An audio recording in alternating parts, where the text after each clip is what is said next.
Helmut Marko's mood matches Red Bull's pace, pretty bleak.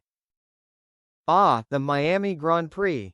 Sun, palm trees, and McLaren absolutely smoking the grid while Red Bull looked like they accidentally brought last year's car to the party. Helmut Marko, the ever-blunt oracle of Red Bull racing, didn't hold back after watching McLaren pull off what can only be described as a Formula One version of a mic drop. Oscar Piastri danced to his third win in a row like it was just another Sunday drive, and Lando Norris followed close behind, like a well-behaved, speedy little brother, both of them breezing past the competition and finishing over 30 seconds ahead of poor George Russell in third.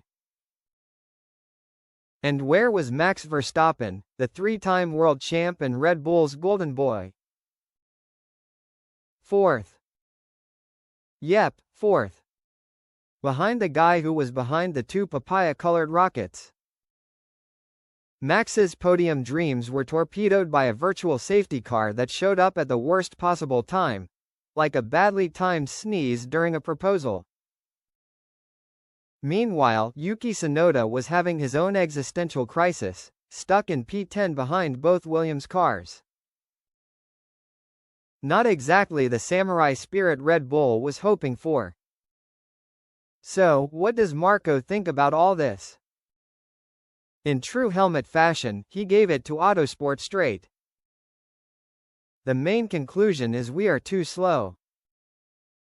Thanks, Dr. Obvious. He added, we saw when they were driving flat out, we are 7/10 of a second behind. That's not a gap, that's a canyon. And it was depressing how quick the McLarens really are. We imagine he said this while staring blankly into a cup of lukewarm coffee. But wait, Red Bull had a plan. A glorious upgrade package set to debut at the Emilia-Romagna Grand Prix. It was supposed to be the moment everything clicked. The magic fix. The Red Bull version of, we're back, baby. This upgrade package wasn't just a performance boost, it was also a crucial part of keeping Verstappen's loyalty intact.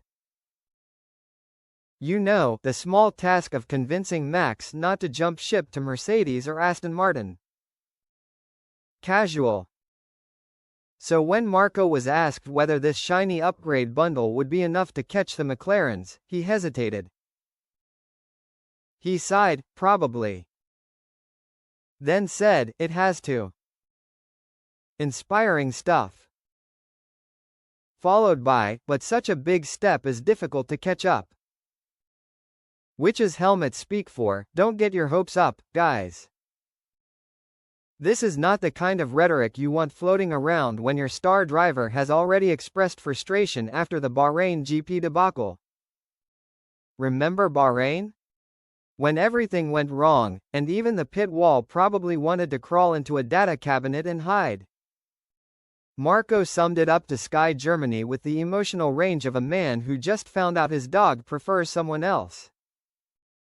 The concern is great. No kidding. Improvements have to come in the near future so that he has a car with which he can win again. Translation: please don't leave us, Max. We have to create a basis with a car so that he can fight for the World Championship. You can almost hear the violin swelling in the background. But is the car improving? Short answer, no. Long answer, nope, not really. Red Bull rolled out a fancy new floor in Miami, probably with confetti cannons and a brass band, at least internally, but Verstappen was less than thrilled. When asked if he felt a difference, he gave the classic, I guess, response. If you look at the deficit, then no.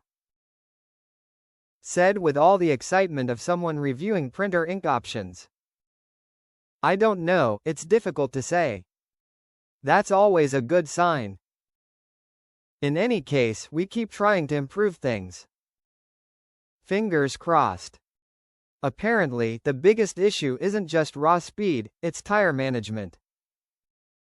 And McLaren's tire strategy? Incredible, Verstappen admitted, likely while trying not to roll his eyes. They're basically Michelin star chefs while Red Bull is still burning toast. Still, not all hope is lost. Red Bull can take some small comfort in the fact that Aston Martin is even more lost at sea.